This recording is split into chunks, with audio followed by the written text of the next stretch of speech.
जय श्री राम मित्रों, मैं पंडित महेश शर्मा।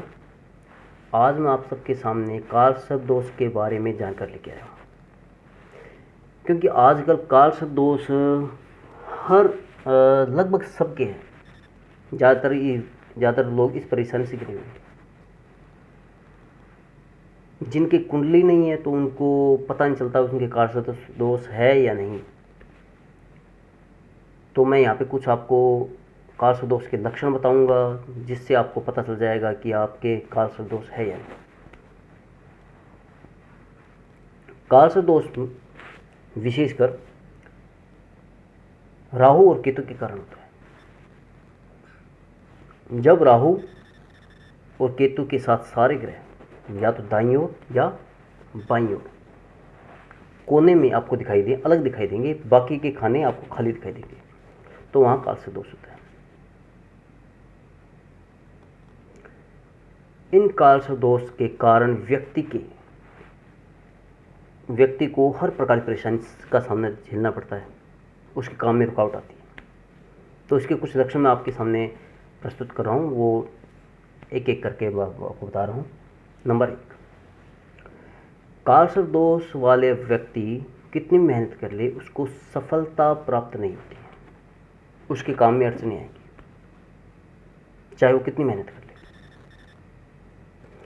कालसर्प दोष वाले व्यक्ति मानसिक तौर से परेशान रहता है। अब मानसिक तौर परेशानी कौन सी, चाहे पारिवारिक हो, चाहे शारीरिक हो, चाहे सामाजिक हो, वो मानसिक तौर पे परेशान रहता है। कालसर्प दोष वाले व्यक्ति यदि व्यापार करता है तो उसको घाटा होता है, उसको बार बार घाटा होता है, मुनाफा कम होगा। और घाटा भी किससे होगा? अपनों से।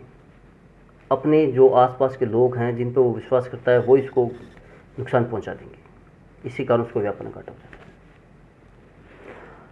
कालसर्प दोष वाला व्यक्ति के अंदर आत्मविश्वास की कमी होती है। वो यदि योग्य होता है तो भी उसके मन में ऐसी भावना होती है कि मैं ये काम नहीं कर सकता, तो वो काम कर ही नहीं सकता। कालसर्प दोष वाले व्यक्ति स्वास्थ्य संबंधी उसको परेशानी रहती है, वह निरोगी नहीं रह सकता, उसको कोई ना कोई रोग से वो घिरा रहेगा। एक रोग आता है तो दूसरा रोग उसके बाद आ जाएगा। कालसर्प दोष वाले व्यक्ति के सामने समस्याएं आती रहती हैं। एक समस्या आ गई, एक समाप्त हुई तो दूसरी समस्या फिर आगे आ जाएगी, इस वजह से भी परेशान रहता है। अगला, कालसर्प दोष वाले व्यक्ति को शादी में परेशानी आती है। शादी हो जाए तो उसकी संतान होने में देरी होती है। यदि संतान हो जाए तो संतान रोगी होगी, निर्बल होगी। ये विशेषकर कुछ मैंने आपके सामने कालसर्प दोष के लक्षण बताए हैं। अब कालसर्प दोष के निवारण के उपाय बता रहा हूं। वो क्रम से 7 प्रकार के उपाय हैं। नंबर 1, कालसर्प दोष वाले व्यक्ति को नाग पंचमी के दिन 2 चांदी के बने हुए नागों के जोड़े को जल में प्रवाहित करना है नाग पंचमी के दिन। नंबर 2, कालसर्प दोष वाले व्यक्ति को भगवान शिव का अभिषेक करना है। किसी भी शिव मंदिर में जाके किसी योग्य पुजारी से करवाना है, उससे भी उसका कालसर्प दोष दूर होगा। साथ में वो गणेश भगवान की भी नित्य पूजा करवा सकता है। यदि घर पे भी अपनी नित्य पूजा कर सकता है, जैसे गणेश चालीसा पढ़ना, तो उससे भी उसका कालसर्प दोष दूर होगा। नंबर 3, किसी भी शिव मंदिर में जाके, यदि उसके आसपास कहीं शिव मंदिर है तो वहाँ के शिव मंदिर में सेवा करें। सेवा का मतलब वहाँ के शिवलिंग को धोकर वहाँ पे साफ सफाई करना, उनके बर्तनों को साफ करना, मूर्तियों को साफ करना, ऐसे कार्य करेगा तो उससे भी उसके काल सर्पदोष में राहत मिलेगी। काल सर्पदोष वाले व्यक्ति को अपने कार्यालय, अपने घर के अंदर, अपने बेडरूम, आसपास जहां पर भी संभव हो उसको वहां पे मोर पंख रखने चाहिए।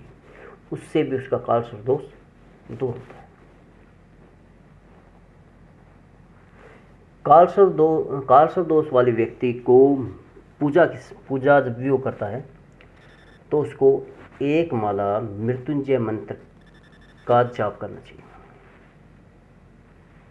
रोजाना करेगा तो उसके काल सर्पदोष में उसके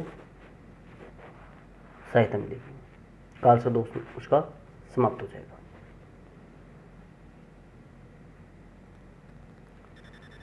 अगला बिंदु है, काल सर्पदोष वाले व्यक्ति को अपनी अनामिका उंगली, इस उंगली में